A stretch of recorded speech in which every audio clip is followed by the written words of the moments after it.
voici que j'avais commandé sur Amazon. Alors je tiens à préciser que je ne suis pas encore complètement végane, mais je commence à changer mon alimentation suite à une prise de conscience par rapport à ma santé. Alors chacun fait comme il veut, on est bien d'accord.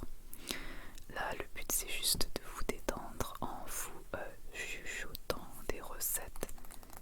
Alors libre à vous de les suivre ou pas.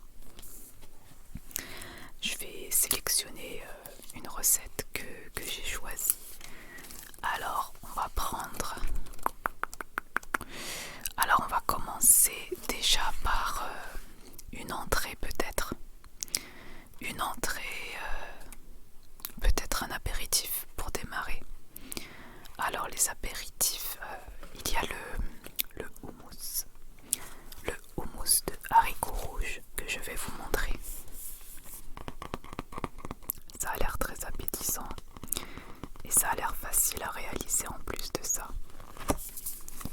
Donc on va regarder ça ensemble. Alors pour 4 personnes, la préparation est de 10 minutes. Il vous faudra 180 grammes en poids égoutté de haricots rouges en bocal, une gousse d'ail, une cuillère à soupe de jus de citron, une cuillère à soupe de purée de sésame, une cuillère à soupe de crème végétale au choix, une cuillère à soupe d'huile d'olive, une cuillère à café de cumin moulu, une pincée de sel et une pincée de poivre. Donc ça c'était pour les ingrédients. Alors première étape, rincer et égoutter les haricots, peler et hacher l'ail. Étape 2, verser ces ingrédients dans le bol du robot avec le jus de citron, la purée de sésame, la crème, l'huile d'olive, le cumin, le sel et le poivre. Troisième et dernière étape, mixer grossièrement jusqu'à l'obtention d'une pâte homogène. Voilà, donc on peut faire la même chose bien sûr avec du pois chiche et on obtient donc une pâte comme ceci, crémeuse, que l'on peut tartiner sur du pain, sur des toasts, sur des blinis, donc au choix. Donc ça c'était la suggestion pour l'apéritif. Ensuite en entrée, qu'est-ce qu'on peut choisir? Alors en entrée, on propose une recette facile. Alors, pour une recette facile, il y a le velouté de concombre à la menthe. Donc le velouté de concombre à la menthe, ça a l'air très rafraîchissant comme entrée et très simple. Alors, pour 4 à 6 personnes, ça prend 5 minutes. Par contre, il faut réfrigérer pendant 1 heure. Et pour les ingrédients, il faut un concombre, 15 centilitres de crème d'amande, 6 feuilles de menthe, une cuillère à café de moutarde à l'ancienne et une pincée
Troisième étape, incorporez la purée de tomates ainsi que le lait de coco et poursuivez la cuisson 2 minutes.